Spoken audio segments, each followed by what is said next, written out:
Et en cas de victoire du Maroc face à la Zambie, la Côte d'Ivoire, qui vient de limoger son entraîneur pour résultats insuffisants, pourrait se qualifier pour les huitièmes de finale de cette CAN. Alors à Abidjan, les supporters ivoiriens sont derrière les Lions de l'Atlas. Hippolyte et Ferdinand Kouakou.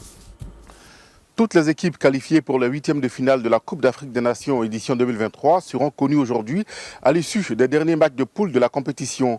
Et les éléphants de Côte d'Ivoire, battus dans leurs deux dernières rencontres, peuvent encore espérer une qualification, même si les chances sont très minces. Dans la poule E, une défaite de la Namibie face au Mali augmente les chances de Franck Kessié et ses coéquipiers. Cependant, 3 points enregistrés par la Tunisie devant l'Afrique du Sud compliquent la situation. Concernant la poule F, les victoires du Maroc et de la RDC ouvrent directement les portes des huitièmes de finale à la Côte d'Ivoire. Dans les rues d'Abidjan, c'est surtout la rencontre Maroc-Zambie qui alimente les conversations. Pour de nombreux Ivoiriens, les Lions de l'Atlas sortiront victorieux au grand bonheur de la Côte d'Ivoire. Au début de ma Coupe du Monde, j'ai vu le Maroc jouer ballon. Vraiment, j'étais tellement content, j'étais fier de l'Afrique. Parce qu'ils ont fait honneur à l'Afrique. Mais c'est Dieu qui n'a pas voulu. Donc, pour cela, je pense que le Maroc peut battre la Zambie sans problème. Ils sont optimistes parce que, vu les matchs passés des Marocains et vu leur détermination, et ceux qui ont aussi l'envie, la rage de se qualifier. Donc, ils ne vont pas laisser ce match passer. Et c'est ce qui fera encore une occasion pour la Côte d'Ivoire pour se qualifier.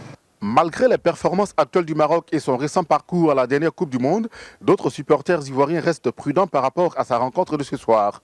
Ils précisent que cette 34e édition de la CAN réserve plusieurs surprises.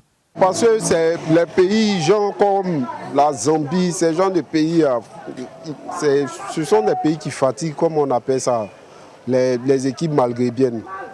Donc quand c'est comme ça, c'est très difficile. Le match de ce soir, je vois que ça va être un match compliqué. Parce que les deux équipes vont se donner à fond. Si le Maroc gagne, la Côte d'Ivoire peut se qualifier. Par contre, aussi, si la Zambie aussi gagne, la Côte d'Ivoire est éliminée. Donc, les deux côtés, il y aura des enjeux. Chacun va se battre pour gagner. Tombés à 2 reprises dans cette compétition, les éléphants de Côte d'Ivoire occupent la 3e place du groupe A avec 3 points moins 3. Aux dernières nouvelles, Jean-Louis Gasset ne devrait plus occuper le banc de la sélection ivoirienne, quelle que soit l'issue des matchs de ce soir. Faye Mers, l'un de ses adjoints, aurait été choisi pour assurer l'intérim. À Abidjan, Hippolyte et Ferdinand Kouakou pour Medi 1.